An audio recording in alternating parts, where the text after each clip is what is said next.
On September 2, 2004, a beloved Islamic spiritual leader was laid to rest in Damascus, Syria.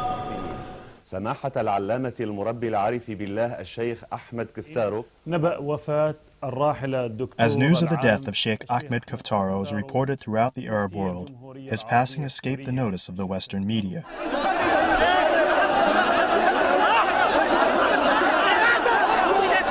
Beyond the often chaotic and emotional spectacle of such funerals is a face of Islam that the media often overlooks.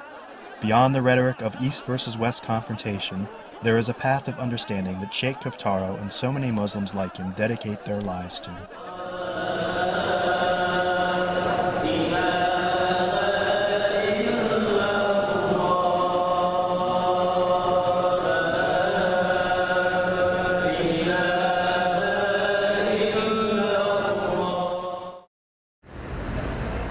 Damascus is believed to be the oldest continuously inhabited city in the world. It has played an important role in Islamic history since 635 AD, just 3 years after the death of the Prophet Muhammad when invaders from the Arabian Peninsula arrived in Damascus. The city soon became the capital of the Umayyad dynasty in an Islamic empire that stretched from the shores of the Atlantic to the Indus River. Though the political clout of the city began to diminish when the capital was moved to Baghdad with the arrival of the Abbasid dynasty, Damascus has remained an important center of Islamic learning until this day. It was here that Ahmed Kaftaro, the future Grand Mufti of Syria, was born in 1915, son to Sheikh Muhammad Amin Kaftaro, a prominent Muslim scholar of his day. The young Sheikh Ahmed Kaftaro studied under some of the most renowned scholars in Damascus, and in 1938, after the death of his father, he began teaching at Abu Noor Mosque.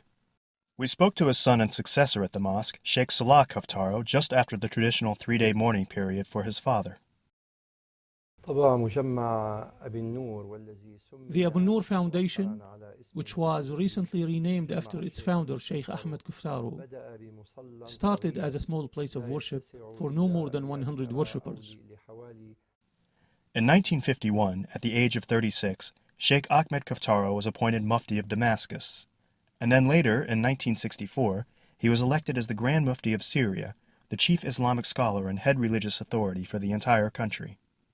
For the Muslim, there is a pope in every country, Muslim pope.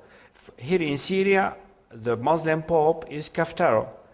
And Kaftaro is a very open, had a very open mind. He has a very open school, and I think that he is the school. Sheikh Kaftaro called the Muslims in Syria to the pursuit of knowledge, moral commitment to the universal values of Islam, including respect for religious freedoms and interfaith cooperation. In his later years, the Grand Mufti expanded his message to include the protection of the global environment and a call for American moral leadership in the world.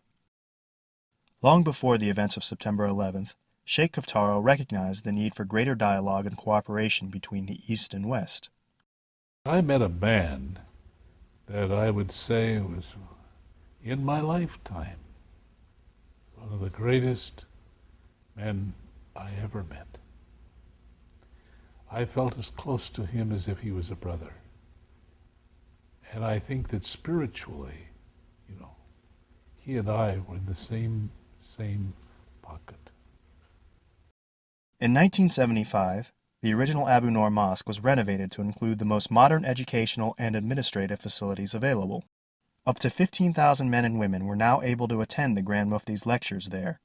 And in addition to primary and secondary education, a College of Sharia Sciences was established, as well as an Arabic language program. Renovations continue to this day, and in 2004 the entire mosque was refinished in white marble just around the time of the Grand Mufti's death.